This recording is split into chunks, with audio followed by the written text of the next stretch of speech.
November അവസാനം തദ്ദേശ ഭരണ തെരഞ്ഞെടുപ്പ് നടത്താൻ സാധിക്കുമോ എന്ന കാര്യത്തിൽ തെരഞ്ഞെടുപ്പ് കമ്മീഷൻ ആശങ്ക. നവംബർ അവസാനം തെരഞ്ഞെടുപ്പ് നടത്തണമെങ്കിൽ ചട്ടങ്ങൾ മറികടന്ന് ബ്ലോക്ക് ജില്ലാ പഞ്ചായത്തുകളുടെ പുനർവിഭജനം പൂർത്തിയാക്കണം. ഈ നടപടിയെ കോടതിയിൽ ആരെങ്കിലും ചോദ്യം ചെയ്താൽ തെരഞ്ഞെടുപ്പ് വീണ്ടും നിയമക്കുരുക്കിലേക്ക് നീങ്ങുമെന്നതാണ് കമ്മീഷന്റെ നിഗമനം.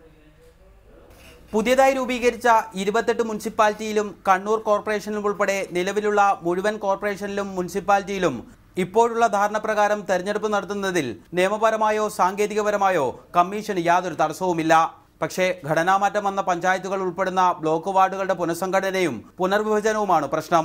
ഒക്ടോബർ 17 മുമ്പ് വാർഡ് വിഭജനം പൂർത്തിയാക്കുമെന്നാണ് സർക്കാർ ഹൈക്കോടതിയിൽ സത്യവാങ്മൂലം നൽകിയത്. നിയമപരമായ വ്യവസ്ഥകൾ മറികടന്നു മാത്രമേ ഈ തീയതിക്കുള്ളിൽ വിഭജനം പൂർത്തിയാക്കാൻ സാധിക്കൂ എന്നുള്ളതാണ് തെരഞ്ഞെടുപ്പ് കമ്മീഷന്റെ വിലയിരുത്തൽ. കാരണം ബ്ലോക്ക് പഞ്ചായത്തുകളെ പുനഃസംഘടിപ്പിച്ച ശേഷം മാത്രമേ ബ്ലോക്കുകളുടെയും ജില്ലാ പഞ്ചായത്തുകളുടെയും പുനർവിഭജനം നടത്താൻ സാധിക്കുകയുള്ളൂ. എല്ലാ വ്യവസ്ഥകളും പാലിച്ച് നടപടിക്രമങ്ങൾ പൂർത്തിയാക്കണമെങ്കിൽ ദിവസങ്ങൾ അധികമെടുക്കും. അങ്ങനെ പോയാൽ തെരഞ്ഞെടുപ്പ് വീണ്ടും നീളും. എന്നാൽ മുൻ വർഷങ്ങളിലേതുപോലെ വ്യവസ്ഥകൾ മറികടന്ന് മുന്നോട്ടു പോയാൽ നിശ്ചയിച്ച സമയത്തിനുള്ളിൽ തെരഞ്ഞെടുപ്പ് നടത്താം. പക്ഷേ ഇതിനെ കോടതിയിൽ ആരെങ്കിലും ചോദ്യം ചെയ്താൽ തെരഞ്ഞെടുപ്പ് വീണ്ടും നിയമക്കുരുക്കിലേക്ക് നീങ്ങുമെന്നുള്ളതാണ് കമ്മീഷന്റെ വിലയിരുത്തൽ. രഘുനാഥ് നാരായണൻ, റിപ്പോർട്ടർ, തിരുവനന്തപുരം.